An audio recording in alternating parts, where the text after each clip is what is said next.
So unfortunately, all of my ink had been erased, but that's okay because now we're going to move on to 593 divided by 60. Now, you should have done this on the previous draw slide. So now we're going to check and see if you got it right.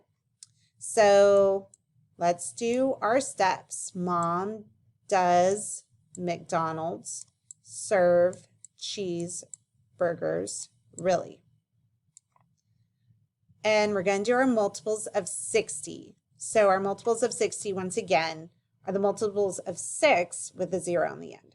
So we have 60, 120, 180, 240. Oops, that's a 4. 300. And let's go to 360 just for a good measure. Okay, can 60 go into 5? No. 5 is too small. Now let's let, can 60 go into 559? I'm sorry, 59. No, 59 is too small. The number that we're dividing into must be bigger. So we can't use 59 either. So we're going to use 593. Well, look at my multiples. We stopped at 360. Should we keep going? I think we should. So we stopped at 6 times 60, so 7 would be 420. 8 is 480. 9 is 540. And 10 is 600. Is there a way you can, is there something you can look at if you don't have the multiples of 6 right in your head? You can always use a multiplication chart to look at your multiples of 6, okay? Now, remember, we want to get close without going over. So if we are going to divide 593, we need to look in our list of multiples, and 593 would fall between 540 and 600.